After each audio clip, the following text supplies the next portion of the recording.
When we were sunk, all I know is there was a lot of fire and explosions, and I was ordered topsides and overboard, and I was burned. When I came to, I was on a cruiser. My hands were off. After that, I had it easy. Okay, let's all go. Let's go.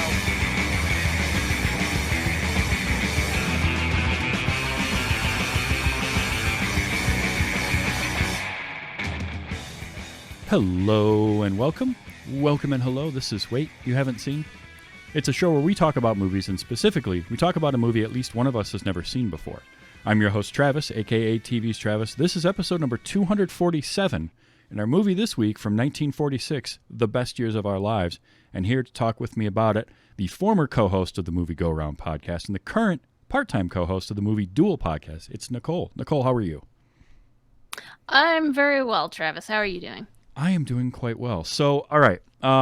You had a list of movies that you looked over and you finally settled on this one. So Yes. My first question for you is, what history, if any, do you have with this movie prior Zero. to watching it? Okay.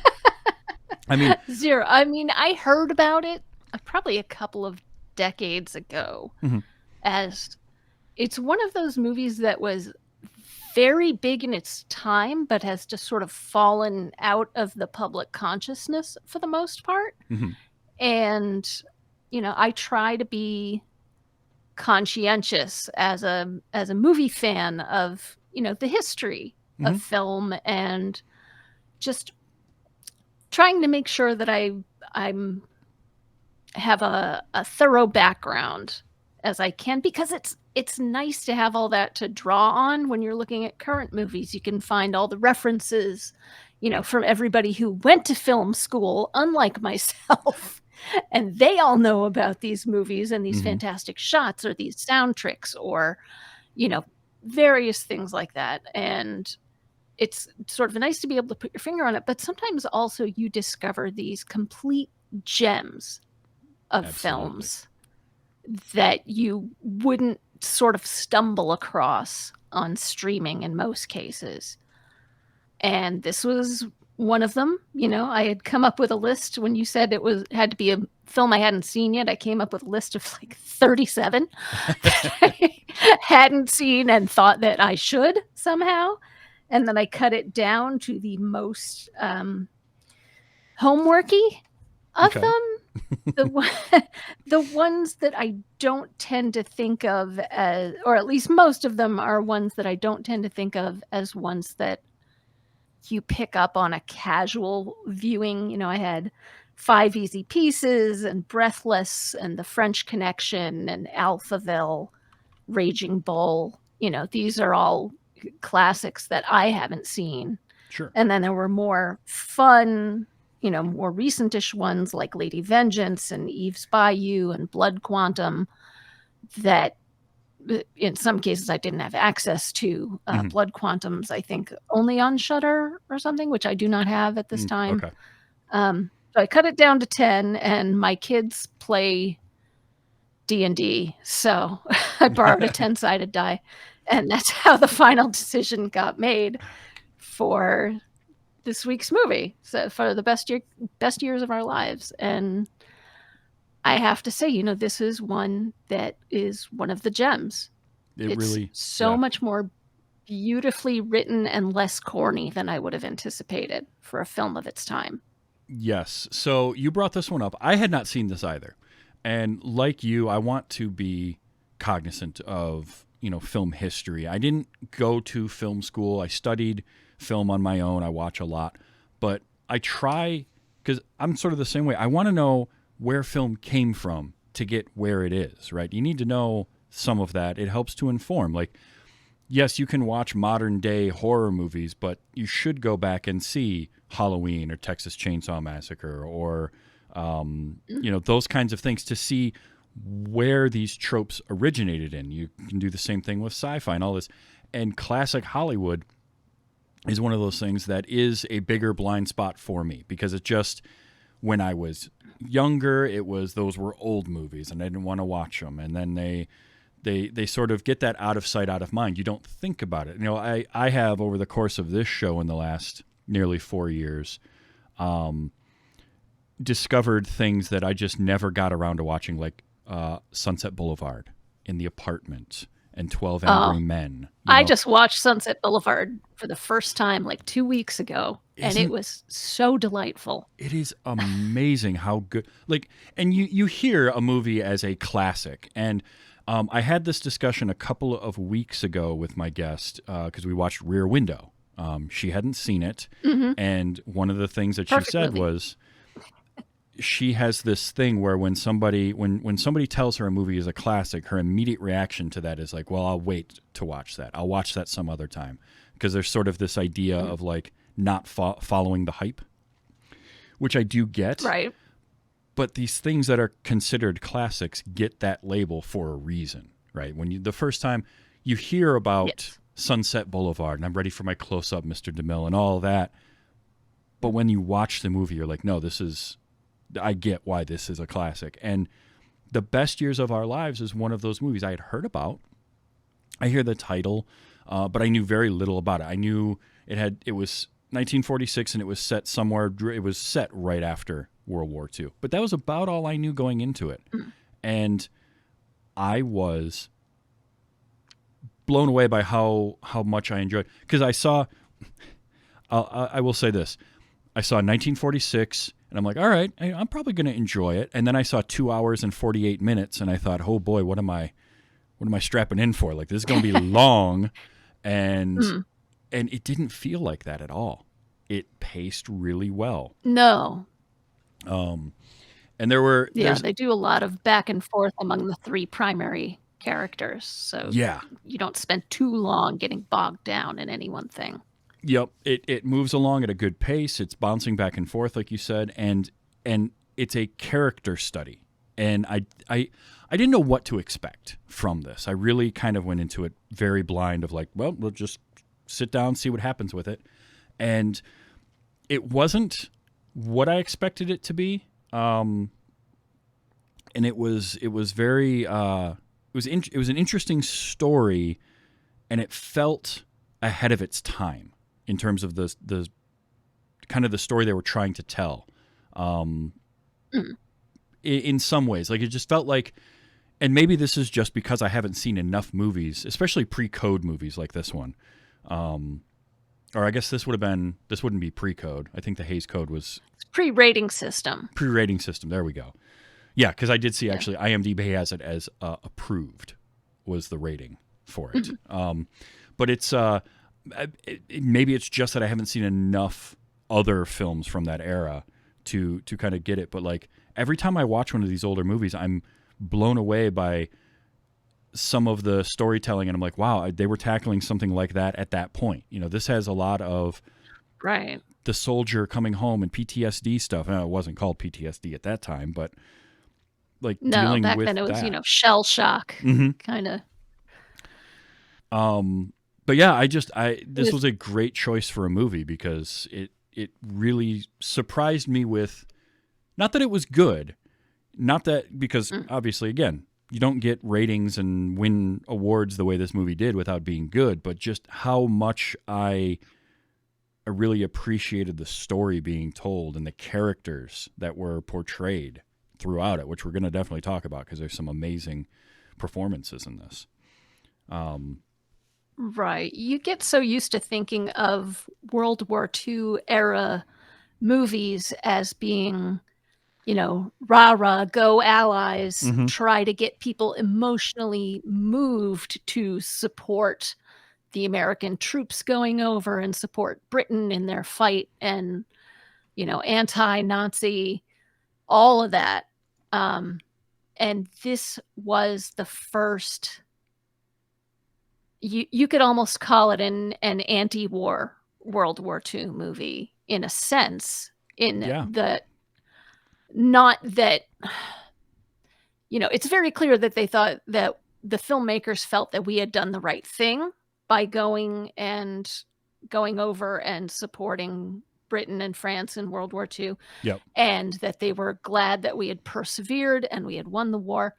But it's like, okay, we've done that. Let's never do it again. Let's Right. make it so that we never have to have a war like this ever again. Mm-hmm. And this is why, because this is the human cost of it. And I do think that some of that starts with and yet it's not preachy. right. Oh no, it's not preachy at all, which is great. Like, and William Wyler, the director, had been in World War II. In fact, he had been in B-17 bombers. Yeah. And I also read that they had a lot of folks crew. in Hollywood at the time had gone. Yeah, and they recruited a lot of the crew for this from World War II vets as well, which I thought was really, really neat. But like the opening of the movie, the very first scene is our one of our three leads, Fred, at the air travel counter, and he is like during the war. A lot of times soldiers were given a lot of special treatment. If they were home, they were looked at like conquering heroes and kind of all this sort of stuff. This was post-war, and the movie opens up with him where he's just like, he's stuck and he can't get a seat on a plane. And the lady's telling him, it's going to be 3 days or something to get onto a plane, and then immediately just dismisses him for someone else. So he's already kind of being like pushed aside and forgotten, and that was something I was like, okay, this is where we are to start the movie. That's like our first thing, and he's got to go to the ATC across the field. So that was an interesting start. Right. Yeah, the ATC was. Oh goodness, I wrote down what that was because I had forgotten. And now I don't have it. I don't know. It's something to do with armed forces transport. Yeah. Arrangements. And yeah, it was really something. I was born in the early 70s. I grew up in the 70s and 80s, and a lot of post-Vietnam films coming out in those years. And the impression that I got from those and from, the history that I learned in school is that the soldiers coming home from Vietnam really got a raw deal and got treated horribly, unlike the soldiers who came home from World War II. Right. And while, yes, nobody who came home from World War II got spit on and called baby killers, they were still like, oh, yeah, you're back. Great. Let's go back to life as usual. We'll pretend that never happened and just go on with life the way it was, quote unquote, supposed to be. Right. And leaving all these men to deal with, their no way to deal with their trauma because people just didn't want to talk about it. And, to an and extent, there were a lot of people from that generation that never talked about it. Yeah. And I mean, to an extent, we didn't understand the trauma nearly as well at that time. But part of that is because, absolutely, yeah, part of it is because we didn't talk about it, and it was pushed aside. Even later on, when Fred goes to the drugstore and he meets the new manager, and the guy's like, "Look, legally, because we're in a different business, we're not legally obligated to give you your job back." And it's like, okay, that's kind of harsh, but sure, I guess I get it. But. Yeah, the old coworker who's resentful of all the servicemen, quote unquote, pushing people out. Oh yeah, of their jobs. Yep. But yeah, just the opening at the airport where the rich man still gets preferential treatment over this war hero. We find out near the end of the movie just how heroic Fred Derry had been in the war. But because he is a wealthy man who has the silent black sky cap helping him with his bags, and putting them on the scale for him, and the woman is just like, "Oh yes, we have your tickets. Will you move right this way, sir? We'll get you right on. You have 16 extra pounds of baggage." And he's fine. Like, "Oh, that's fine. How much will that be?" Meanwhile, I go to the airport and I have 5 extra pounds, and I'm like, "Shit, that's another $100." Yeah. Tell me about it. So it's just like it was just really, it sets the tone right away. And we don't find out till later that that's been Fred's whole life before the war, and now he's right back to it. They make a point in this movie of having men from 3 different generations. There's a man who's I think he's supposed to be mid to late 20s, and that's Homer. So And then Fred is like mid 30s, and then Al is mid 40s. yeah, and I think Homer's even meant to be younger because when he goes to the bar Right. and he tries to order whiskey, Butch still tells him, no, you can have beer. And I know that there was a time where liquor was the only thing restricted by age, and that beer wasn't, or beer was like a younger Oh. age. So I think he's supposed to I be. thought it was because it was like genuinely 20. because it was his uncle.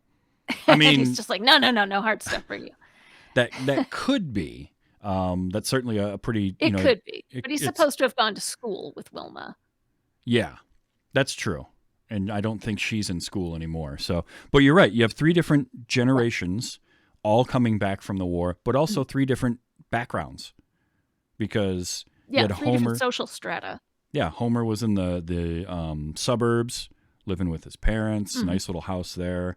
And I was not prepared for, because they drop off Al at that nice high-rise building and real nice apartments. And then Fred goes to just a kind of a dump-looking house, like very, very rough-looking, poor area. Right. Literally the wrong side of the tracks. Yeah. Like his father lives in this really ramshackle walk up, like right across the street from the railroad tracks. Mm-hmm. And yet So- Fred's he's the captain. He's got the best rank of the Right. 3 He's of the them. highest rank. Which was a great moment where he's like, Sergeant, keep your hands in your pockets. You've been outranked. Like I like, there were so many great interactions between like the 3 of them, but so many of the characters, but like just immediately too, as soon as they get on the plane, because we see Fred go to the ATC and it's just, talk about like just a rough room you would have to walk into. It's just nothing but soldiers, and all they want to do is go home, and they're just stuck. Like we think air travel is bad now. Imagine being those guys. It's just mind-boggling. Yeah, they're And sprawled all over the place. the best part of that Clearly is waiting a long time because some of them are passed out sleeping. oh yeah. The best part of that is when the guy calls for the flight to whatever, heading west, and he names off like 4 cities, and everybody starts getting up. He's like, yeah, that's been canceled until further notice. You're going to have to find something else. It's like, oh, geez. Come on. Right. But like from the moment that Fred and Homer get onto the plane with Al, like there's just they form a bond right away. There's something about the 3 of them where it doesn't matter that they're all from different backgrounds, that they all, the varying ages and all that. There's no friction between them. They're just 3 guys Right. going home They've to all their seen some stuff. yeah. Yeah. And they're They've just all happy. seen some stuff. They all want to go home. Yeah, Al is the oldest and he's the wealthiest, but he's like the middle rank. He's a non-commissioned officer. He's a sergeant. Yep. And then Homer is just a like sailor, like Mhm. seaman first class kind of below decks sailor. So like he doesn't even he claims he hasn't seen the world. He hasn't seen all the places he's been because he's been Yeah. working in the shop under the deck. So Yep. He's been below which decks, a never been on a carrier? plane I think he before. refers to it as a flat top. Yeah. So Yep. yeah, he says this is his first time on an airplane.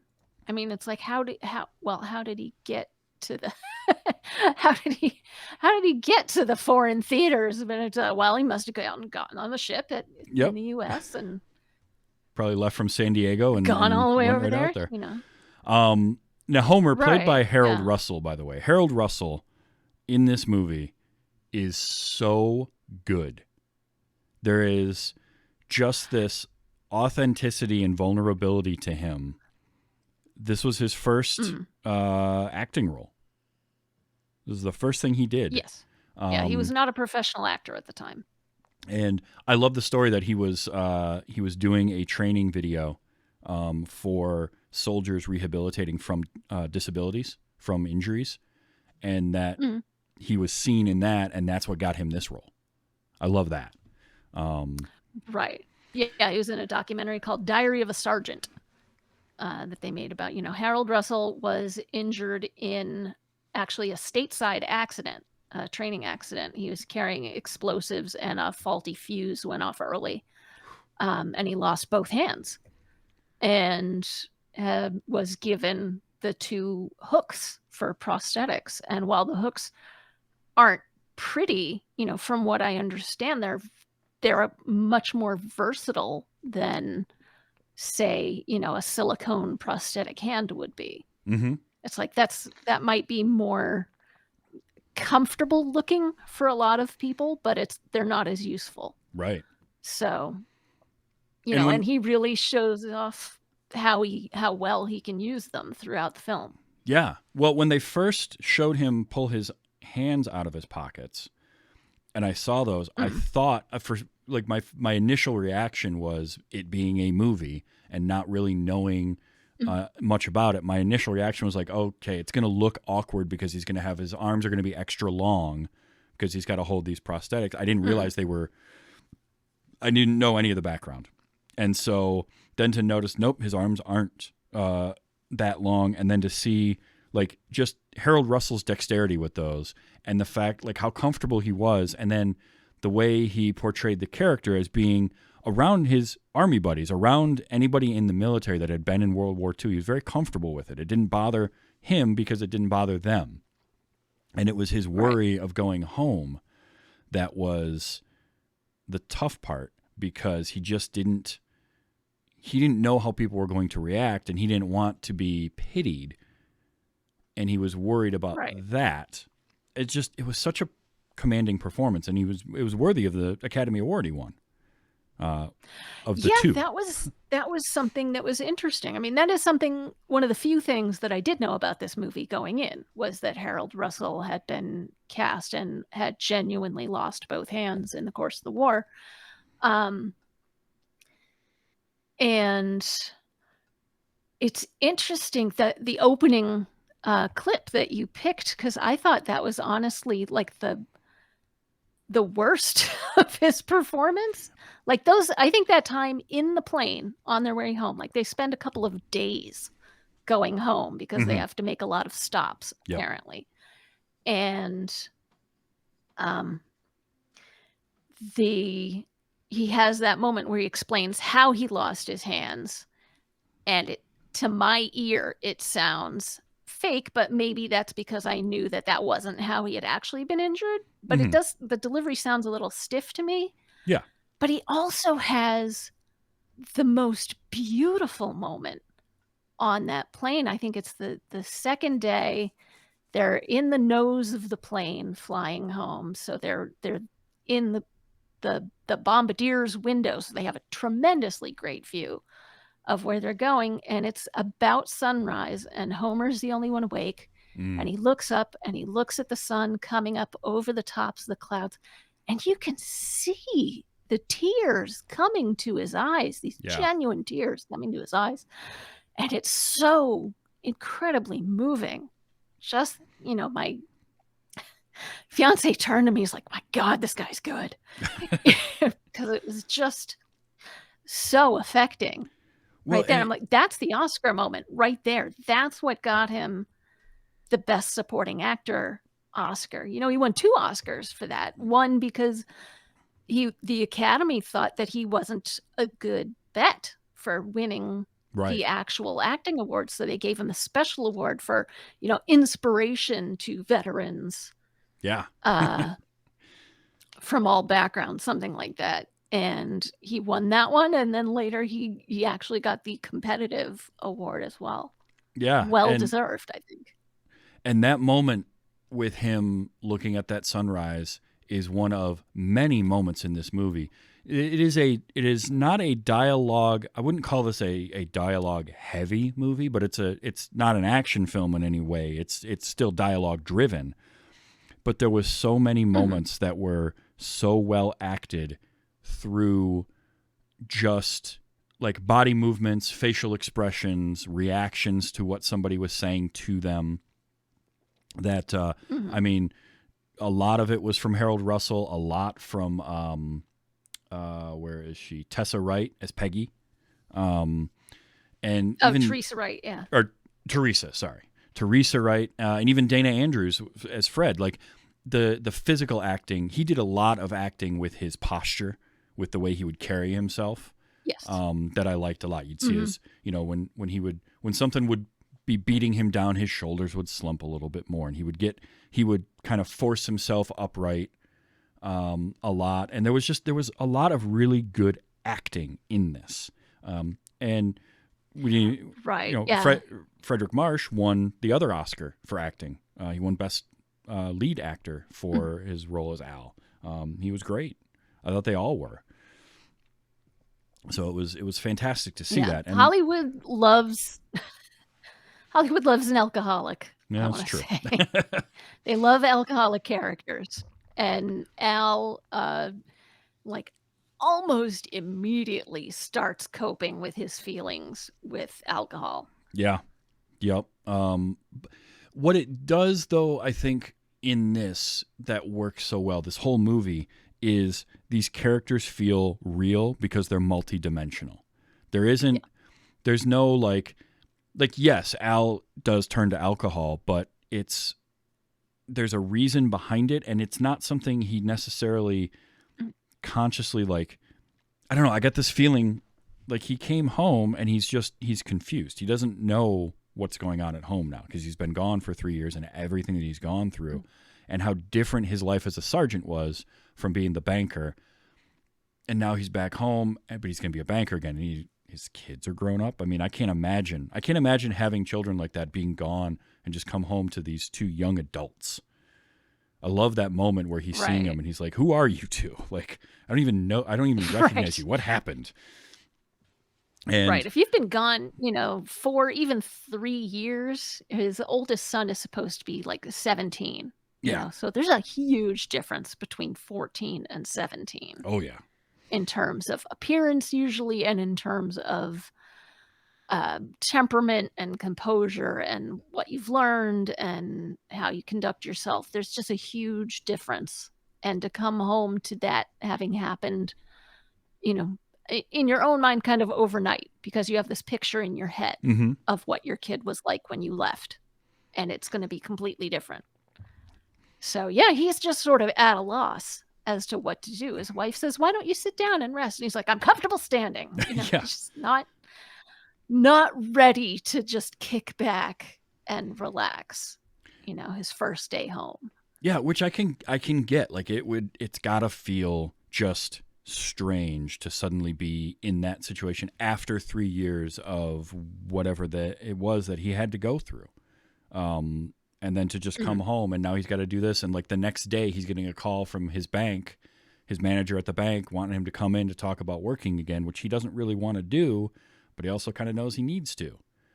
And he also wants to feel useful because he's been useful for the last few years. He doesn't want to lose that feeling. So he gets back to it. And then his arc, his story is great because here he is dealing with the whole thing of coming home and the family dynamic, and stuff with his wife is good, but they have that moment later on where it's their marriage isn't perfect, but they love each other and they keep loving each other. And here he is. And then he also has him fighting for the little guy when he gets the VP job, for GI loans and stuff like that. And the first one is a guy who wants a loan for a farm and has no collateral, but he's like, "I'm going to do this for you because you're a good, you seem like a good kid," and immediately gets backlash on that, but he pushes back on it.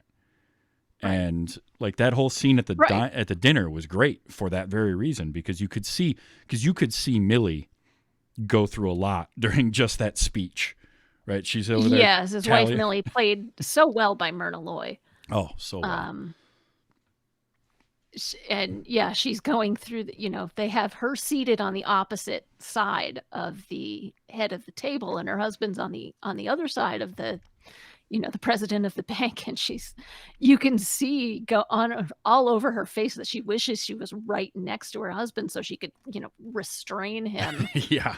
a little bit, pull him back. You can see she's keeping a tally on the tablecloth of how many drinks he's had. He had 2 before he left the house, and he's had 5 before his speech really gets going. Mm-hmm.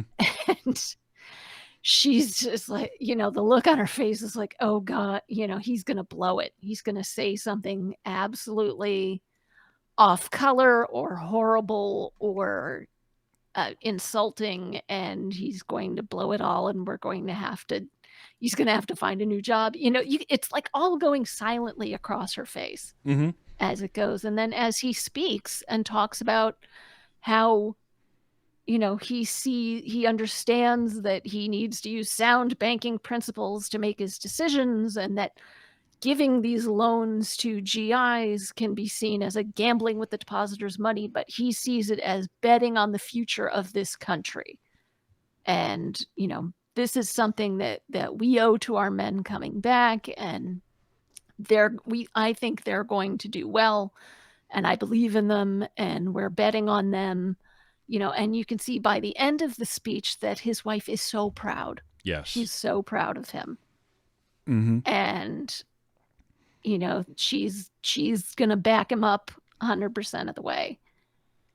Yeah. Even So, if but I it mean, means him losing his job, like she doesn't care. Sorry. Right. No. I was just thinking, when the manager of the bank wants to hire him back, it's clear he talks around it in this very sort of passive aggressive way, but they want him to handle the small loans department because of the GI Bill Mm-hmm. is offering like these low cost loans to veterans if they get approved, and the bank doesn't want to approve them. So Right. they think it's even better if they can hire a veteran to be the one to deny them, because then they look less bad Yeah. having another veteran deny the loans. They see the GI Bill as a problem Mm-hmm. for the bank that they have to deal with. Yeah. And So, I mean, and that's another aspect of the country adapting after the war. Yeah. And for all we know, Al was that type of banker, that a little more ruthless, or not even ruthless, but just like a little more Mhm. that type of banker prior to the war. And we're seeing Just looking at the numbers. Yeah. And now he's less analytical looking at the numbers and more looking at the person. And especially when it comes to these GIs and just what has gone through. I mean, his line after his phone call when he's eating his breakfast, and then he's sitting there and he gets Millie to come over and sit with him for a second, and she kind of asks him like, well, what's wrong? And he's still, I mean, this is only his second day back or whatever, but he's just like, I just keep thinking about the other guys. I just keep thinking about the ones that aren't as lucky as I am to be home and to have, this wonderful wife and all of this. Like, I feel like he went through a big change, because that was a lot of what this movie had, was these changes. Fred was Fred pre and post war didn't have much. He was a soda jerk before he got into the military, and now he's back and he has no real skills. Nobody's hiring him for anything. He's just back to being a soda jerk. But in the war, he was a captain, and he was, he was looked at that way, and he was a war hero. And he doesn't want to go back to what he had. Like, he wants to be able to move on, but he's kind of not really able to. And then you've got Al, who changed, and I feel like grew to be more understanding of other people with his time in the war. So I just really I liked all of that, and the family interactions with everybody was great, because there wasn't ever any like forced anger or friction. It was a lot of understanding. I mean, Fred and his dad, the couple of scenes we get with his dad are very kind and very gentle. His father seems like a really nice guy. So. Right, who's just so happy that his son made it home. Yeah. And you can see that he just wants to spend time with his kid and really absorb the reality that he's back and he's okay. Yep. And you got, Homer's time when he gets to his house and his parents they don't know what to do, right? Because they are in a situation where their son comes home. He's still young, but now he has, he lost his hands in the war. And that scene with Homer and Butch, which Butch, by the way, played by Hoagie Carmichael, which was great. That was the name that I recognized going into this was Hoagie Carmichael. And man, Butch was a great character. Oh yeah, he's so laid back, Yeah. And but that first scene with the two of them where Homer sits down and he's saying like, I don't want the pity of anybody. I don't like everybody's either looking at my hooks or they're doing everything they can to not look at them. And it's like, Butch is just like, yeah, no matter what they do, it's wrong, right? Like, don't worry, it'll get better. It's just right now, they have to adjust to you. You have to adjust back to them. And then his dad, Homer's dad, in the next scene we see him in, while he's out mowing the lawn, is like, I don't know. I don't know what to do. And I want to help, but I don't know how. And you just feel for him. You just feel terrible for him. Yeah, it's an adjustment for everybody. But I mean, that's another example of the beautiful writing that this film has. It did win an Academy Award for Best Adapted Screenplay. And you can see why. That line where Butch is talking to Homer, he says, give them time. They'll catch on. Your folks will get used to you and you'll get used to them. And everything will settle down nicely unless we have another war. Then none of us have to worry because we'll all be blown to bits the first day. Yeah. And I was just like, wow. Well, it's such just sitting in my living room going, whoa, not expecting that. But it's such an insightful line, and it's also perfect. It's perfectly what Homer needs to hear there. Right? Butch is like, he knows people. It's got to be from just running a club like that and being around people all the time. Running a bar, yep. Yeah, the magical bartender, right? You learn people, but it's like he knows exactly what Homer needs to hear there, and also to break it up with just that little bit of gallows humor, that little bit of levity at the end of it, of like, look, it'll get better, and if it doesn't, we'll all be dead anyway, so who cares? And that's something that's going to connect with the sailor or the soldier in a way that it might not connect with anybody else. So you're right. The writing in this was amazing. Robert E. Sherwood wrote the screenplay and won the Oscar, and deservedly so. I mean, it was fantastic writing all the way through because all the characters, again, are very interesting and they have layers to them. And whether it's Fred, whether it's Peggy, and sort of being this like young, kind of early to mid 20s girl, still living at home, very open relationship with her parents, which I was very cool to see. Like, I just liked that. Yes. But just... Yeah, and her dad, Al, is like, does she know everything that she needs to know? Did you have the talk with her? With his wife? And his wife said, she's been working in a hospital. She knows more than you or I ever will. She's fine. It's great. And like, she's wise beyond her years, but yet still young and still has a lot to learn, which Teresa Wright just nailed that character. She really brought like the perfect balance of kind of, there's a little bit of innocence in there, but then world weariness and sort of this idea of like, I want to change things. Because when she has the night out with Fred and his wife, Marie, and her immediate reaction is like, they don't love each other. I need to break up this marriage. I'm in love with him. She also kind of understands like that's probably not going to work. But that's just her. So that's that young impulsiveness. That's just her gut. Yeah. And by the way, that scene in that club where they're dancing, I started like getting flop sweat from watching that scene because it was just a sardine can of a dance floor. Like, Yeah, I have never seen that before, but I I've mean, if never you seen that wanna either. really talk about rubbing elbows with Oof. someone, that was literally it, it was this sort of packed dance floor where you could lift your feet up and you'd still be swept along Yeah, that was and crazy. be fine. There were a few, and I'll mention some more later. But there were a few things that that tickled me about this movie from the time capsule perspective. Um, Mm, that I'll bring up. But no, these characters, like all of them, like Peggy is great. I love seeing the evolution of what Homer goes through in it, and this idea that he pushes against being pitied, but then he's mm. worried that he's worried that Wilma is only with him gonna want to stay with him out of some sort of sense of loyalty almost, and Right. she doesn't care about that at all, but he needs to figure it out on his own, and he's processing his trauma and everything that happened to him, and meanwhile she's over there like, just let me love you. And it's like, Homer, let her love you, Right. come on, man. Like, she's Yeah.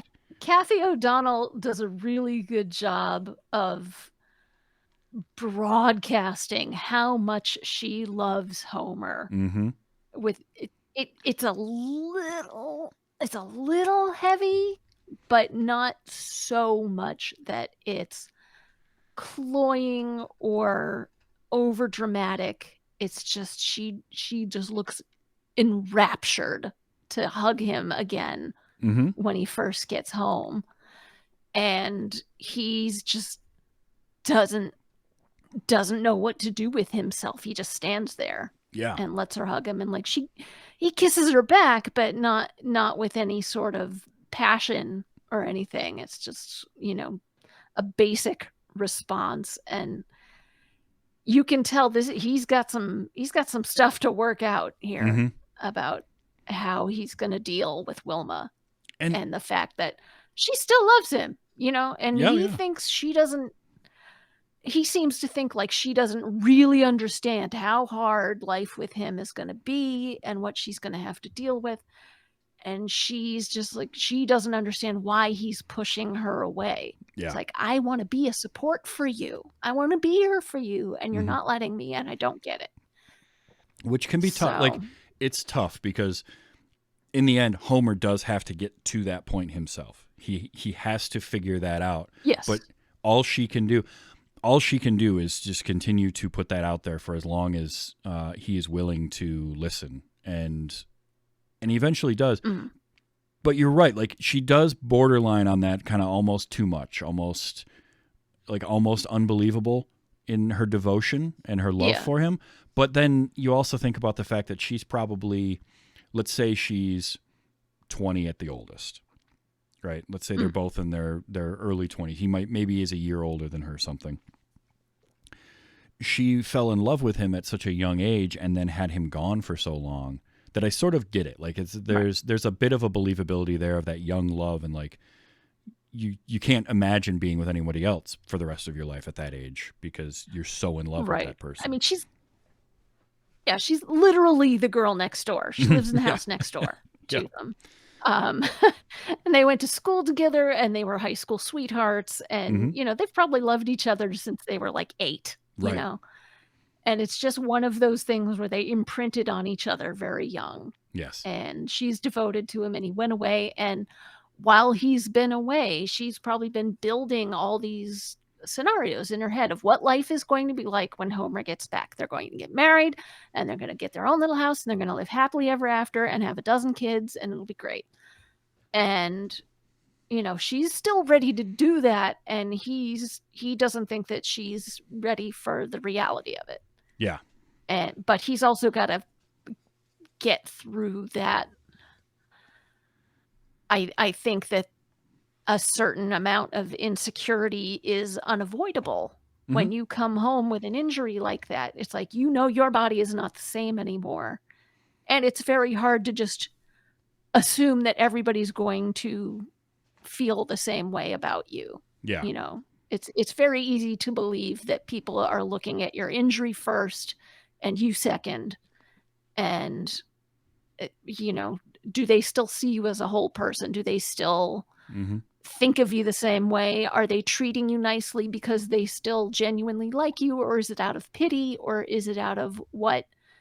And it takes a while to get the grasp of what people might actually be feeling and thinking and what they intend. And that's got to be just experience and time Yeah. that teaches you that. And especially for a character like Homer, who's, not only is he coming home from the war with an injury, but it's a very noticeable injury to something that, it's not like having a limp even, Right. or just like Fred's trauma is all internal. It's all mental. It's all emotional, which is a lot harder to deal with in a lot of ways because it doesn't manifest. I mean, there's the scene where Marie's like telling him to snap out of it and all this. And when he comes home Can't broke. you just get over it? Yeah. Yeah, no, sure. I'll get over I'll just these. do that. Yeah. I'll get over the fact that everyone in my plane died except for me, But it's tough for him to talk about. Whereas Homer's is as a parent right there. I mean, even just shaking hands with somebody, Right. he can't do it. And so then for the two of them to bond the way that they did, and what I liked was, so when the whole thing with Fred and Peggy happens, right, where she runs into him, she comes to the drugstore and sees him, and he's not happy. He's working at the drugstore. Things with the wife aren't going well. So before they go out dancing, and and then he takes her to lunch, which, by the way, he got both of their lunches for like $1.79 total, I think is what it was. I looked that up. I have a compulsion when I watch old movies. I do gotta too. go to like the inflation calculator Yep. and go see. And I mean, it's still a relatively cheap meal. It's like $25 for the two of them for lunch. Which isn't bad. When Al got his job, Not I bad did for Italian food. No. When Al got offered the job, I did the same thing. They said a $12,000 a year salary. I went immediately looked that up. It's like $202,000 was what he was getting paid. Like, I'll take that. That's not a bad job. And I mean, again, a big contrast with Fred. Fred gets essentially told he'll have to go back to his old job at this crummy rate of pay, and Al is literally offered a raise and a better position to come back. Which, again, it's got to be a little bit conflicting for Al, even, just to be like, well, okay. I mean, he's not going to turn it down. Yeah, do I deserve this? But yeah, exactly. But yeah, there's that moment, and then, Fred and Peggy, when he walks her out to her car, and then he kisses her, which immediately went to well, that shouldn't have happened, but it did. I'm going to go now. Right.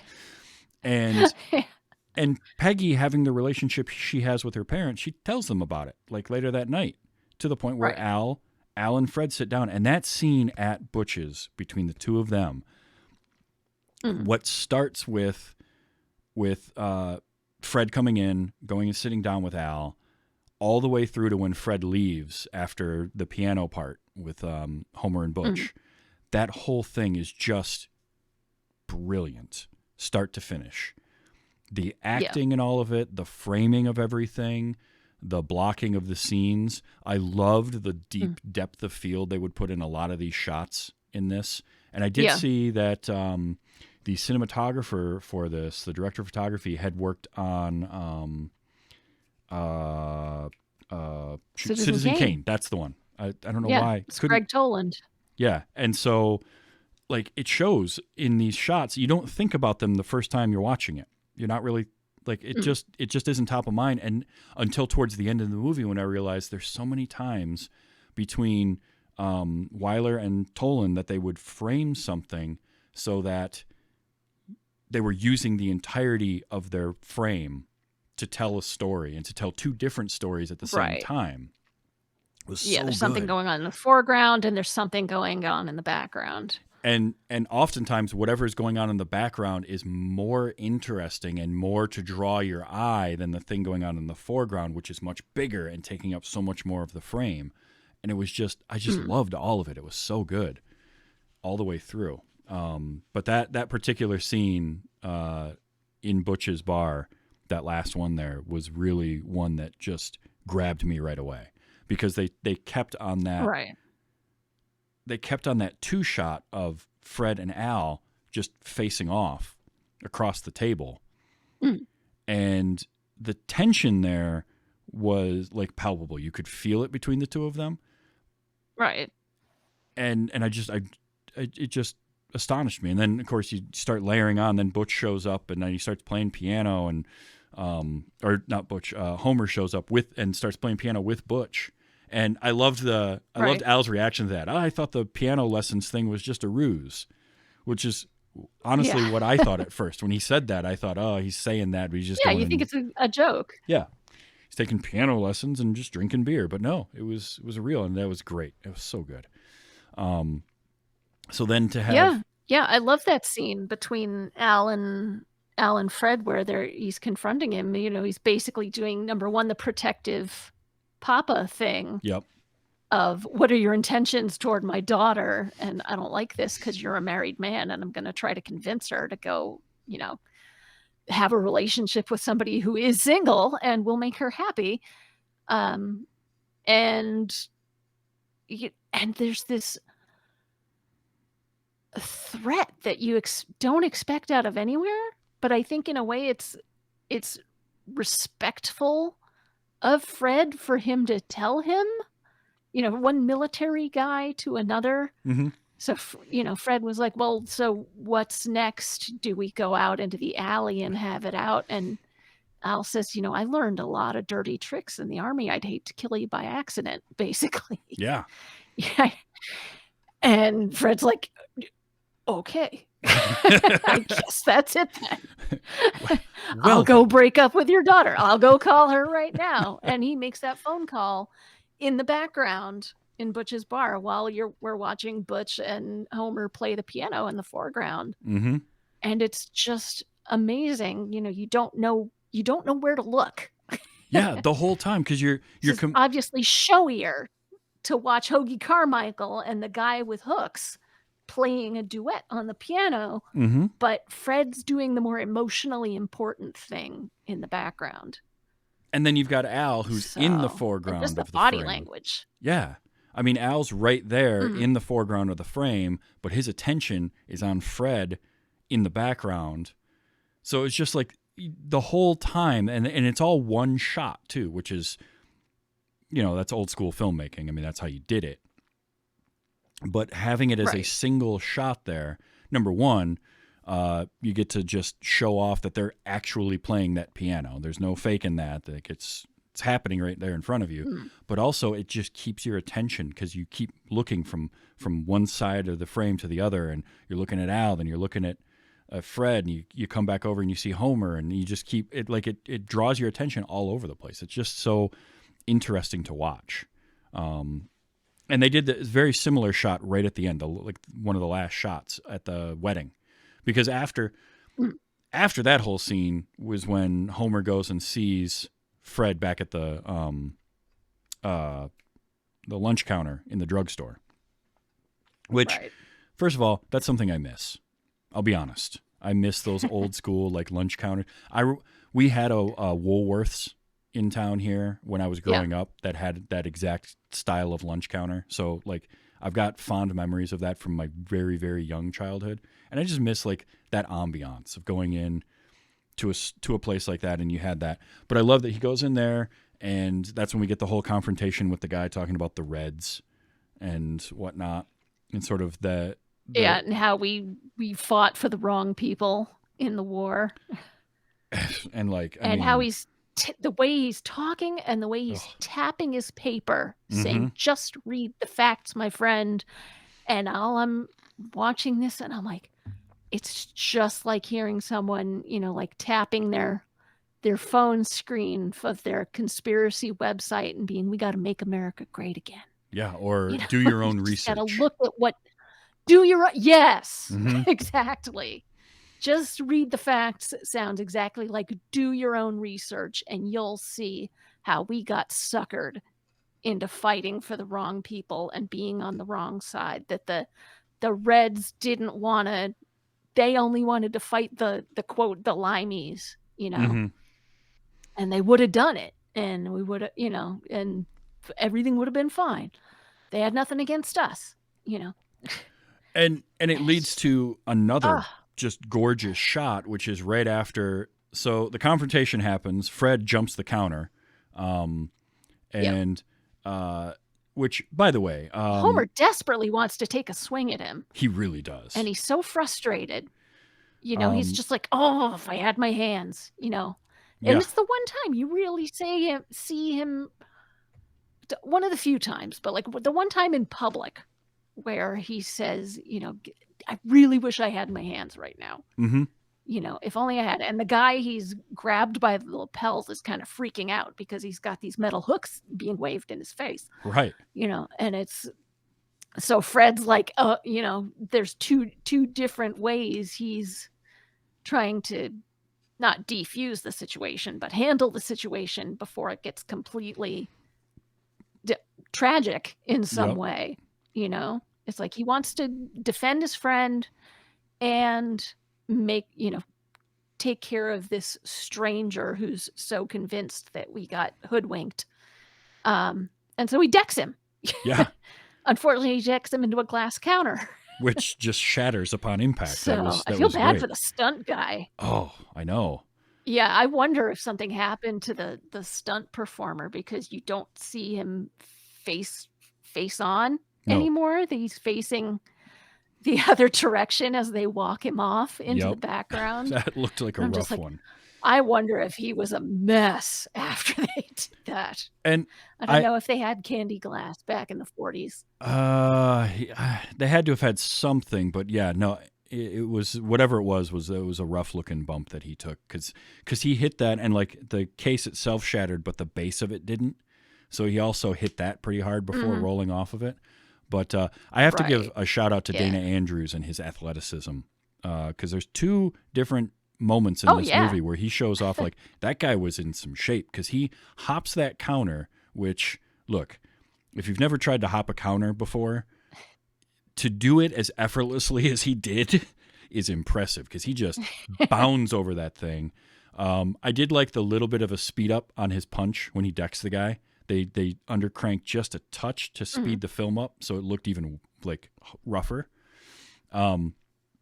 But then later on when he's in the airfield, when he grabs on and gets into the B-17, that was the other one where I was like, that Oh, yeah. He was, just sort of levers himself upward into Yeah. the hatch. like, that's some gymnastic stuff going No on stairs, right there. no ladder. Nope. Yeah. He just Like hopped up in there. chin upped himself into Yeah. it. But no, like after that scene, that again, after he punches that guy, there's a beautiful single shot of in the foreground, all we have is the hook and we have Fred's hand.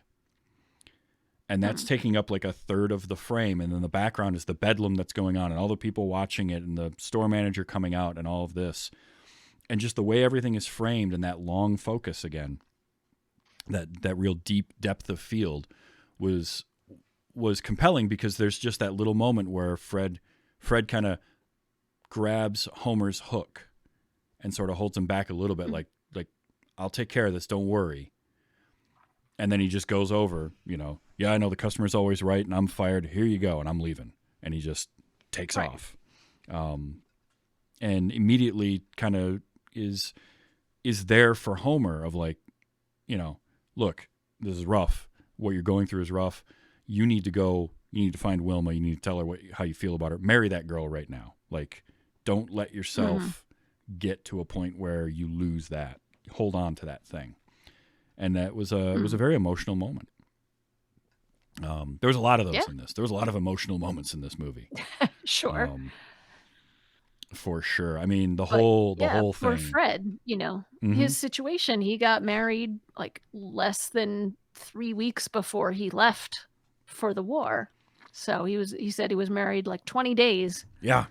for the war. So he met and married Marie during his training period and brought her to live with his parents and then went off overseas. And it's just, so they don't even really know each other. No. They didn't get past the honeymoon stage of dating. Right. to where you have your any disagreements or friction and have to figure out if you're going to bother to work through it or if you don't care enough about each other to keep going with it and just be like, oh, it's been 3 months and things aren't kind of working. Let's cut our losses and go. Or if you're like, I think we have something special here. Let's figure out a method of dealing with whatever this conflict is. We'll figure out a compromise, or I'll take lead on this issue and you take lead on the next issue, or whatever method you figure out of working it out. Mm-hmm. And they never got to that stage. And it's not until they get back and he makes the, what at the time was considered the standard expectation of, okay, you're my wife, I'm the husband, I'm going to go back to work and earn the money. Yep. And you're going to stay home. And she'd been making, she said, $500 a month in a nightclub, which is almost $7,000 now, like $83,000 a year, basically. Yeah. She's making in that nightclub, and that's probably outside of tips. Who knows, if that's just her tipped income or not. And you can tell she loves working in the club. All her friends are there. She's made a ton of friends there that she wants to hang out with all the time. She loves the club life. She loves going out to eat every night and dressing up nicely and looking beautiful and, having a good time. She's, I don't know why it's like an old Matt Groening cartoon. I just thought of her as Good Time Charlena. She's a good time Charlena kind of gal is Marie. Yeah. Played very well by Virginia Mayo. Oh, beautiful. As the kind of girl that you're like fun to hang out with, but you wouldn't want to live with her.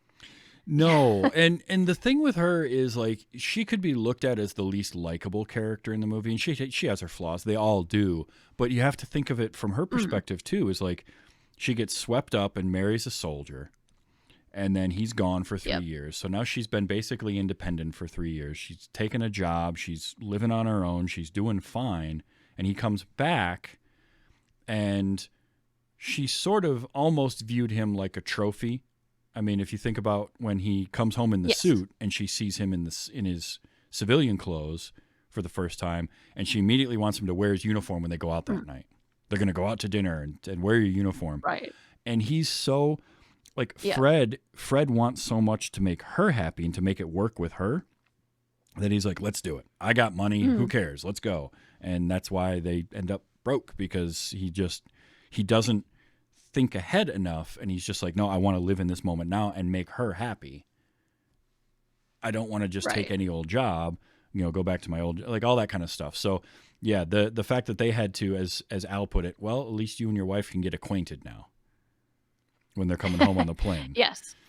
Yeah. And I mean, that's another beautiful moment without dialogue, is after when Marie convinces him to put his uniform back on so she can show him off to her friends, to show off her soldier husband to her friends. And he puts it on and comes out, and she's like, oh, now you look wonderful. You look like yourself. And this expression crosses his face. Oh, I know. Ooh. It's just of dismay. You can see him thinking, is this me? Is this all I am? Do I never get to be anything except a soldier anymore? Yeah. Oh. Is this even going to work? Do I even like Marie? So just a whole lot of things crossing his face. Yeah. And so much said without a single word out of him. So much that, and this movie did that in so many different places with all of them, all of the characters, whether it was Millie or Al or Peggy or Fred, all of them had some moment where they said so much in either reaction to somebody or a situation without a single word being spoken by them. That was Homer, the same thing. It was just very, very impressive the way the acting was done in this.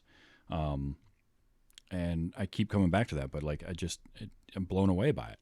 And again, I knew this movie was probably going to be good and I'd like it, but it's one of those where I'm always surprised by how much I like something, because it is a time capsule, right? This is 1946, so we're talking Yes. 80 years ago now, almost nearly 80 years ago Oh, God. that this happened, that this was going on. And so there's so many differences in storytelling, in filmmaking, and in just general life that are so different from then that I always am not 100% sure if I'm going to connect with an older movie the way that I do. And then I'm just able to kind of like, having never experienced that world of the 1940s, to just sort of disassociate from like the world today and say, well, what is this movie trying to say? What is the story going on here? And I think part of that is like I enjoy period pieces a lot. I like movies that get set in a specific time. So this, to me, I can view it as a period piece, and that helps. But yeah, I just love, and there's fun little things. Like I loved Peggy's glass frying pan she had when she was making the eggs. I don't know why that. Oh, goodness. I don't know why that like stuck out to me, but I see her moving the eggs around. I'm like, I can see through that pan. That's weird. But it was like a glass dish with a handle on it. All right. For whatever reason, that got me. Right. There's one other shot I want to mention real quick because it stood out to me a lot. There was a lot of those depth of field shots, but there is a shot in the powder room when Marie and Peggy get up from the table, they head out, and they sit in that powder room, and it's like a 3-sided mirror, and the camera moves around it, and it, like, from a technical aspect, it's phenomenal because you never see the camera. The camera's invisible the whole time. I'm not entirely sure exact. I'd love to have seen how they did that to know how it was all staged out, because if you've ever shot anything, you have with to be mirrors, so careful. Yeah. But the evolution of that one, because with the first pan, I thought, okay, now we're seeing like, but no, it was still another mirror. There was like an extra pan in there that then showed Peggy from another angle. It was really compelling to watch that whole scene and how it unfolded in the dialogue that was going on. Meanwhile, like sometimes very technically proficient shots like that can distract from the story going on at the same time. If it calls attention to itself too much and you're just spending the whole time going, how did they do that? Like in the taxi cab when they're after they've landed. Oh yeah. First landed back in the city and they're heading to the first house, and you see the 3 men in the rearview mirror of the taxi cab. Yep. And it's very clearly just like I'm not sure how they did it. I spent the whole time wondering how they did it because it's very sharp. It's a very sharp image in the rearview mirror, but you know that they didn't have a camera in the back seat of the taxi, right? Shooting that and the scene out the front or the side of the cab at the same time. That it's some sort of process shot or inset or matte or something. Somehow they did that. Yeah, they shot that on a different day and stuck that in somehow. But that called attention to itself. It did. And so I was kind of distracted of what was going on in the car at the time. Yeah. But fortunately, they made a good choice of doing it then because it was mainly a nostalgic montage sort of thing. Like, we're back in the hometown. Look, there's the hot dog stand. There's the movie house. There's the, hi, Bedford Falls, kind of. Yeah, exactly. Thing, and just letting the Americana soak back in. Yep. Seeing the baseball field, all that good stuff. That's the place to put in the weird trick shot where you're wondering what's going on because it's not distracting from the character building. And then but that shot in the ladies' room is really nicely done. It's so nicely done. And Marie's being awful. She really is. Just, you could just see on her face how much Teresa is horrified by this woman talking about how happy marriages don't work on $32.50 a week. Yeah, you've got Peggy who's thinking to herself like, I'd be perfectly happy with Fred. Fred is great. And here's Marie like, you need money. And because that's what that is what is important to her, and that's what she wants, is to Like you said, she wants to go out every night and have dinner and see her friends and go dancing and all that kind of stuff. I get that. But it's such a polar opposite between the two of them. And for Peggy to just sit there and be like, well, I'm sure he'll try to find a better job. Like, she doesn't freak out on her, but you can tell internally she just wants to scream. It's such... Yeah. And then to go home and tell her parents about that and tell her parents, like, I want to break up their marriage, which is... Right. It's a gutsy thing to Their say. parents are just like, oh, do you? Oh, How's that going to work? And she's like, you two don't understand. This is where it betrays her age, where she's like, you two don't understand the pain of thwarted love kind of thing. You've always had a perfect marriage and gotten along beautifully from day one. And her parents kind of chuckle and look at each other, and she's like, how many times have I told you that I hated you and meant it? And he goes, and how many times have I told you I was sick of you and didn't want to see your face again? And they've had to fall in love over and over again. They've had to fall in love with each other many times over the years. And when you think it's a beautifully mature thing. It is to say about a relationship, because that is how long-term relationships work. Sometimes you got to work at it. Sometimes you drive each other nuts, and you have to figure out a way to get through that. Yeah, it's that combination of, you have to have a little bit of what Wilma is giving to Homer, right? In that whole, like, a long-term relationship needs a little bit of that kind of devotion and, like, look, I love you and I'm going to stick around and I don't care what goes on. But it also needs a little bit of that same type of deal that Millie and Al have, which is like falling in love with each other all over again, because there are times where just on a long enough timeline, everyone's going to drive you crazy. Like, you just can't really get around that. And it's being mature, I think, is the perfect word for it. It's being able to be mature enough to be like, we can have the spat, we can have the disagreement, but still come out the other side, or figure out that it's not going to work and move on. Right. Because we're always constantly changing and evolving. So the relationships, the way they were written in this, I think was the thing that surprised me the most, because it didn't feel like something that was being done in Hollywood films in the 40s. It's not like the idea that I have in my head of what movies were like back then, but clearly they were, because you watch something like this, you watch Sunset Boulevard, you see that the world was like, it wasn't a completely alien environment back then, for as long ago as it was, and how different the world in general can be, yet there's still a lot of similarities. So I like that. I like seeing But that. I mean, this isn't like Casablanca and the sort of sweeping romantic feeling that you think will get you through that will persist through any adversity. This is relationship that you have to work at. And it's clear that Millie and Al have very similar senses of humor. And this is what's gotten them through the tough patches in their marriage. And it's how they lasted that they for 20 have figured plus out years. a way to laugh and keep moving. Right. Exactly. So that was great. So, and luckily their daughters picked that up a little bit. The first night that they're all out drinking and they meet Fred, and Fred's like, you don't seem like Al's daughter.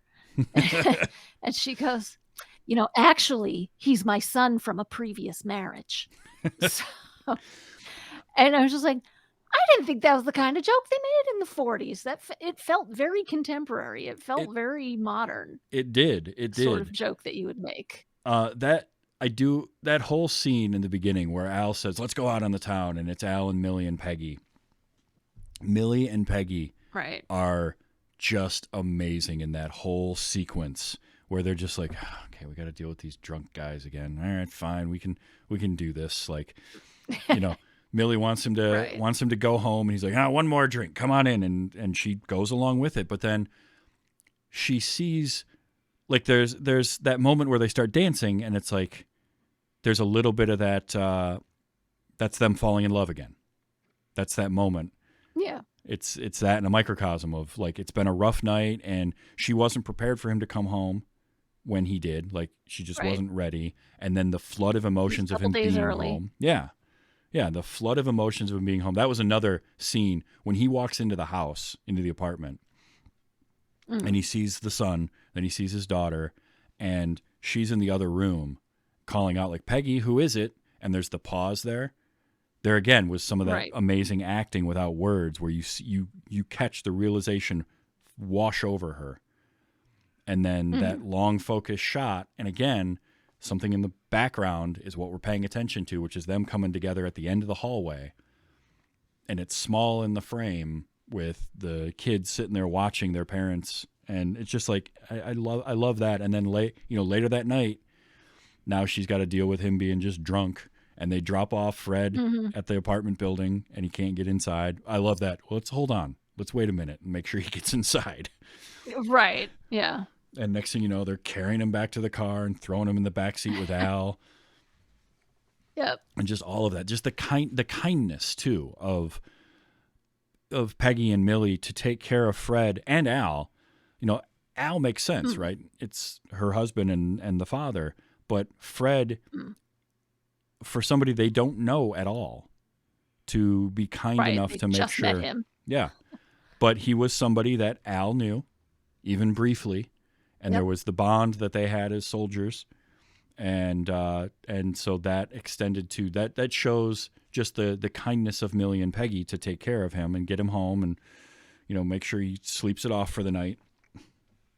Right. And they put him in Peggy's canopy bed with her satin comforter Love that. over him. Yeah. And Peggy's like, I'll be fine on the couch. Don't worry about it. And I think it's her hospital experience. She's probably had to deal with, hospital patients like hitting on her and trying to get handsy with her and learn to like laugh it off and jump at. She's already like professional nurse levels of people handling when it comes impressive. to her father and Fred. And and I think they're also giving Al a little more leeway than they ordinarily would. They're like, it's literally his first day back after the war, Right. and we're so happy to have him back. He wants to get blotto. Fine. We can deal with one night of this kind of rabble rousing, and we'll take him home and take care of him. And honestly, I'm surprised that Al's able to function in any way whatsoever the next day. I know. Holy cow. I was getting a hangover I just lost watching count it. of how many drinks he must have had. It was a It lot. was like at least like 9. I don't know. It was a lot. It was a lot, and he was Just going like, for it. I have more than 3, and it's disaster. So Yeah.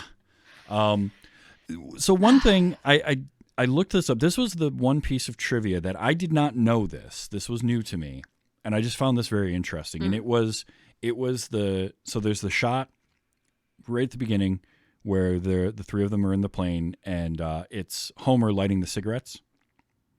yeah. Which, again, just I loved seeing his dexterity with those and getting the match and lighting it and all that was really cool to see. But I didn't understand at first the superstition line. It didn't. Oh, it the didn't 3 ring on a with me. match thing. Yeah, the 3 on a match thing. Yeah. And looking that up, and the 3 on a match being from World War One. But snipers would see the flame for the first cigarette, aim on the second one, and pull the trigger on the third. And I thought, that's interesting to me. So it was the way he said that, like, are you guys superstitious? And they knew exactly what he was talking about. And he's like, well, I am. And throws out. There's obviously no chance they're going to get sniped in that plane, but it was a cool scene. And finding out after the fact what the superstition was really cool. But there again is that kind of time capsule thing, right? Like if I'm watching this in 1946, 1947 in a movie theater, I probably know what 3 on a match is all about. I'm most likely to have known that, but so far removed from it, and not just in being born so far removed from it, and then it being another 40 something years since then. It was just cool to learn that, and I learned a new superstition. Today I learned. Mm-hmm. So, yeah, I mean, this is just so.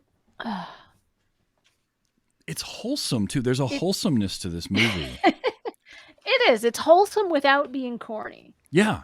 Yeah, You know, exactly.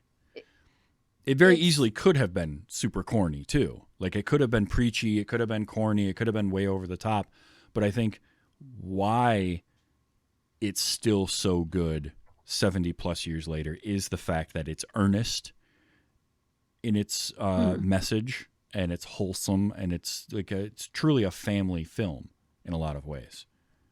Like it's something anybody can Although watch. there's a couple moments.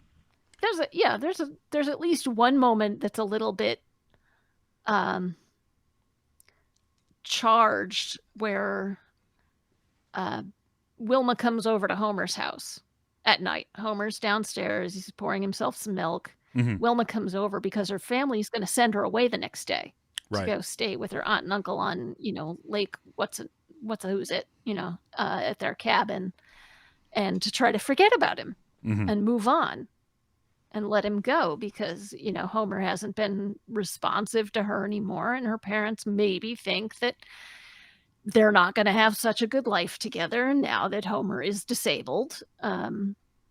Whereas, Homer's perfectly happy living on his disability Yeah. check. He thinks it's cushy.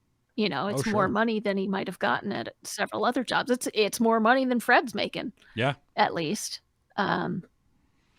And she comes over and she's trying to say, she's like, I have been trying to tell you my feelings that they have not changed. I loved you when you left, and I love you now, and I want to be with you, and I want you to understand that. And he's like, all right. And he's finally ready. And he's like, I want you to understand, what you're getting into, basically. He says, I want you to come upstairs with me. I'm going to get ready for bed, and I want you to see what happens. And it's just, and part of me, modern moviegoers is like, oh, going to go upstairs and see what happens, are we?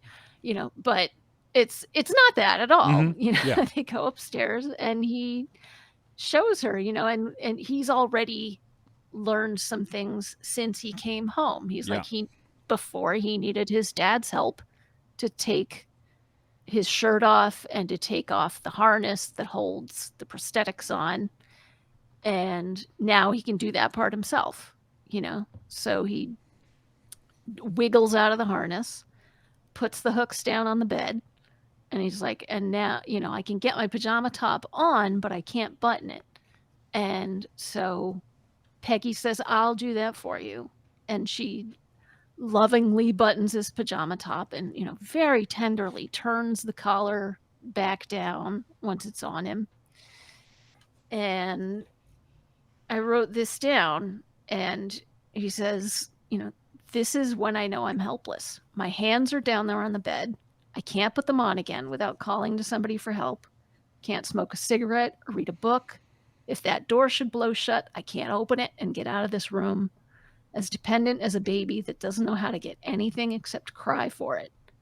And his voice breaks at the end, and he's just finally sharing this frustration with her. And she says, he says, maybe you should go. Maybe you should go like your family wants. And she says, she loves him. She's never leaving him. And he says he loves her too. He always has, and he always will. And this time when she hugs him, he hugs her back. And she looks so happy. And, Wilma tucks him in and kisses him goodnight and turns out the light and goes out and very carefully leaves the door open a little bit as she goes. And you see Homer looking up at the ceiling, smiling, and a tear coming out of his eye. He's just like, oh, it's okay. It's going to be okay. This is for real. Yeah. She's really willing to stand by me through all of this. And it's a beautiful moment. I think it's the best acting that Kathy O'Donnell plays Wilma, that Kathy O'Donnell does in the movie. Mm-hmm. Actually, outside of the wedding itself too Yeah. is very beautiful. Yeah, the And the whole whole time, this is something that you didn't see in the 40s on film. You did not see disability portrayed this No. so in such a real way. And during the wedding ceremony, they treat Homer's hooks as hands. Yep. Take Homer's right hand and repeat after me. And she holds his right hook in her hand. And it's like, because these are his hands now. Yeah. These are Homer's hands. And she's accepted that. And there's a little tension in the crowd when it's time for him to put the ring on her finger, because you can see everybody's a little concerned that Right. this isn't going to go well. But, he pulls it off smoothly. Homer puts the ring on her finger and they get married, and it's beautiful, and they're starting their life together. And it's just, this was just such a milestone, and I wish it had been more of a start of a continuous trend. Unfortunately, it was still an outlier. Yeah. This was one of, I think, 3 films up to this point where an actor with a disability played a disabled character. There was this movie, I looked it up, in 1920 something, called The Flying Ace, that was an all-black cast, and it featured a man with an amputated leg in a supporting role. And it was really this man had really had his leg amputated in World War I. Mhm. And then there was Todd Browning's movie Freaks, Oh, yeah. from 1932.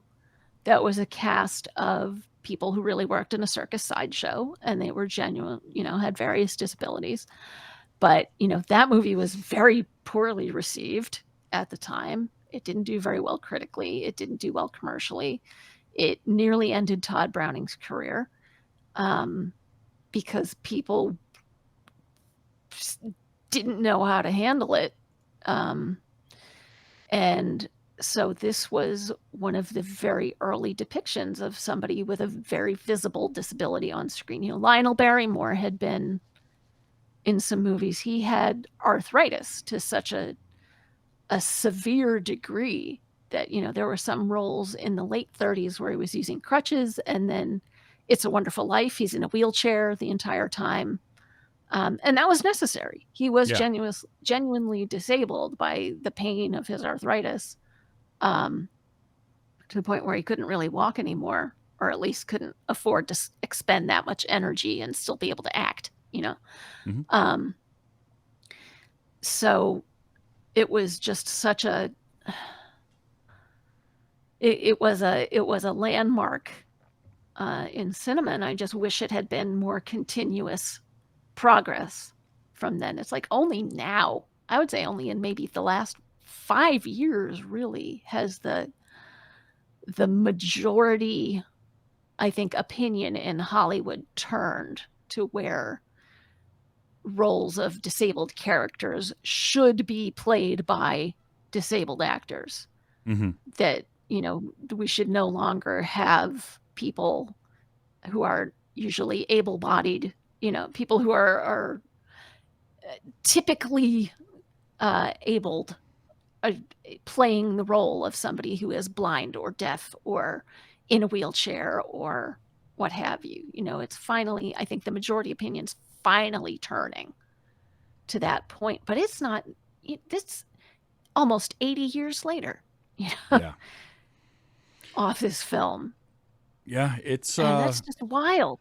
it And they is. hired Harold Russell, even though, you can't say there's not enough disabled actors. He wasn't an actor No. when they hired him, although he proved himself extremely capable of acting this role, even though he was not a professional actor to start with. And So I'm not sure if he didn't act, because he didn't have another credit on screen for nearly 40 years. He did this movie, and his next movie Yeah. was 1980. he was running AMVETS, which is a veterans association. Okay. Um, in America. That's how he spent most of his time. So, it's interesting. I feel like I ought to make a pilgrimage now. Harold Russell is buried in Lakeside Cemetery in Wayland, Massachusetts. Oh, I live in Salem, Massachusetts, which is not that far. And I feel like maybe I should take a drive, yeah. And go give my thanks to Harold for such a beautiful performance here. But it's also just kind of fun listening to that accent pop out Yeah. from time to time. I caught it a few times. Like, yep, there's a little of that Massachusetts going on there. Yeah, I can get that out of the car. Don't worry. It's just like, yep. Yeah. So, yeah, he grew up in Cambridge. So, Okay, yeah. Well, just like Boone City, eh? It was supposed to stand in for, like, they modeled it on Cincinnati, I yeah, think. because it was at first I was trying to figure So out. I'm like, Midwestern. how small is this supposed to be? But it's not like small town, but it's not New York either. Right. And then Small I saw small city, small Yeah. town. Yep, big enough to have a baseball team. So Hmm. but no, this was a fantastic movie, and it is available right now. It's streaming for free on YouTube. It's also streaming on Amazon Prime, which is where I watched it. Yes. And it's it is long, I will say that, but again, the pacing of it doesn't make it feel like it's a long movie. It's paced really well. It bounces between our three kind of protagonist characters and their families and their stories as they intertwine and move around really, really well. So it's definitely, I think it's worth a watch, especially if you're at all interested in classic cinema. In any way, this is one to watch. The music in it is fantastic, too. I love the score. I loved all the music playing through here, especially that last scene in the aerial graveyard type of stuff where Fred's going in there. That music was so haunting in there as he's kind of hitting his bottom. And just the way that evoked so much emotion, and then for it to turn and kind of get uplifting by the end of it is sort of he's getting a new job and he's getting to try something new and someone's taking a chance on him, which is really all he's wanted throughout the whole thing. Yeah. So, yeah, Exactly. I love Exactly. He just wants to do something different that. from what he'd been doing. Mm-hmm. And I mean, that's so well done too. We hadn't mentioned that when they come in for a landing the first time and see all the planes out on the airfield and all these military planes, and they're all destined to be junked, even though some of them are still almost shiny from the factory because they didn't know when the war was going to end. Right. They couldn't have called that, so they were still preparing for needing new planes at the time. And then at the end, we discover that, yes, they're being scrapped, but they're reclaiming the materials to make prefabricated houses. Yeah. So, people starting new lives, getting a house, as a result of these weapons of war being converted, which is fantastic. It did win the Oscar for Best Original Score. Also, It won 7 Oscars. It was Best Actor, Best Supporting Actor, Best Adapted Screenplay, Best Editing, Best Original Score, Best Director, and Best Picture. And then the special award for Harold Russell. So it won 8 Oscars, really. Yeah. So Harold Russell's the only person to win two awards for the same performance. Which is, I love that. And it's earned. His performance in this is just, everybody is top notch, but there's something with Harold Russell just a step above. There's an authenticity to him that I really, really dug. So it was great. I can't recommend this movie enough. Every one of these old classic Hollywoods that I have watched has had the same effect where I'm just like, you need to watch this. Whether it was 12 Angry Men. 12 Angry Men I still think about on almost a daily basis after having watched that for the first time. Just like stuff that happened in there. It's so good. And this is one I'll think about quite a bit. And I'll probably rewatch this at some point just for fun, because there's something about a movie that gives you this kind of emotional ride with the hope that it has in it and the earnestness of the story being told that just really really does something for me. So this is a great choice. Thank you for choosing good. to watch this movie. The list you had was a lot of I'm really glad good it turned ones. out so well. I am too. I really am. So all right, so you are a part-time co-host of the Movie Duel podcast. Yes. Yeah. Let people know what that show is, where they can find it. Movie Duel is a show. The main host is Peter Marshall. And the premise of the show is that one person chooses a subject. Each of the two co-hosts choose a film that fits that subject, and then they discuss those movies and decide which is the winner. And if they can't decide between the two of them, then it goes to an audience poll to determine which is the better film. So, some of the episodes I've been on was Best Liminal Space Horror. That was my pick. And then there was Worst Video Game Movie, Worst Science Fiction Movie of the 2010s. The answer is Geostorm. And various other things. There were one where it's like movies that we thought were going to be terrible, but we actually really enjoyed, where the two films were The Warriors and Chud. And I picked Chud. That had been one that I hadn't seen, and I finally watched it. I'm like, this is so much fun. I am having a grand time watching this film, even though it's, this cheap horror movie from the 80s. There is something to be said for we have a good time on the Movie Duel. Yeah. That sounds like fun. So, I agree with you on Geostorm, by the way. Geostorm is bad. Peter argued it was Independence Day Resurgence, which I will grant is also terrible. That one's bad too. Yeah. Yeah. Well, that's cool. So the Movie Duel podcast, I like that format. I like the idea of here's a topic, and now let's pit a couple of movies against each other, and you bring your arguments and you bring yours, and let's see if we can come to a consensus. It's a cool idea. Mm-hmm. So yeah, that was Peter's concept, and it's been working out well so far. He's got a team of 4 rotating co-hosts. And we all put together a Christmas special, which should be out. If it's not out now, we'll be out within the next couple of days, featuring all of us, all the co-hosts and Peter. So, you can look for that on Spotify or your favorite other podcast listening service. Very cool. Well, definitely, if you like movies discussions, and if you're listening to this show, I'm going to guess that you do, check out the Movie Duel podcast. That sounds like a lot of fun. Speaking of this show, I do record Sunday nights live. I stream it on Twitch. So if you want to come see the show live, you can do that. And it's twitch.tv/TV's Travis. The show is a podcast, comes out on Wednesdays, anywhere you get your podcasts, every week for 247 weeks in a row now, or something like that. I think I've skipped once. I've skipped 1 week because I have a problem. I'm like a podcasting shark. If I stop recording at some point, I'll just evaporate. So I keep going. But it's also a video version of the show and an audio podcast on YouTube as well.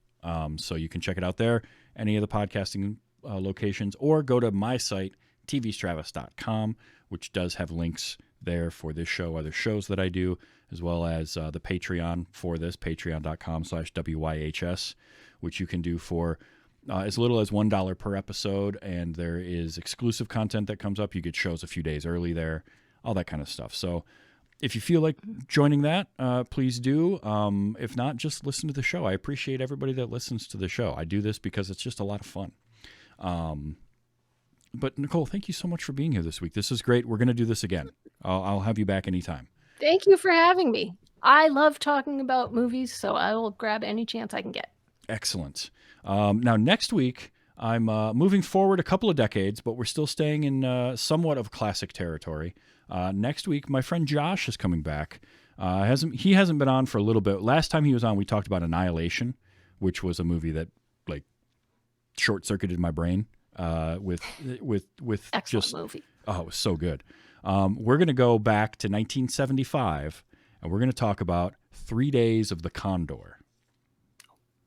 Because he brought that up, and I'm like, you know what? I haven't seen that either. Like, I know of it, and I've seen things that it's inspired, but neither one of us had actually watched it. So we're going to sit down, and we're going to talk about that next week, which I think is going to be a lot of fun because I love spy thrillers anyway. So this is like on the Mount Rushmore of spy thrillers is 3 Days of the Condor.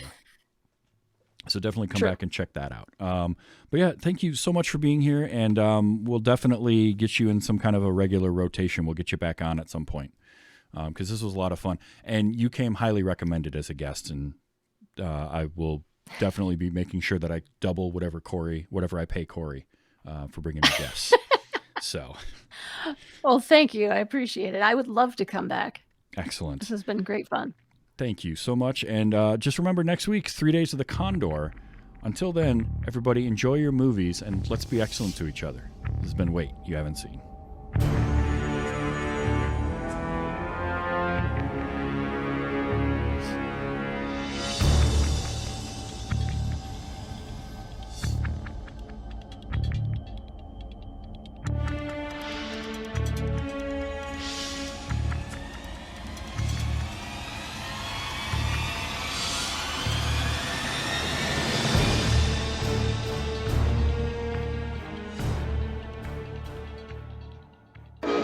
I can't understand it. What? Why you're not mad about me? I think I'm attractive.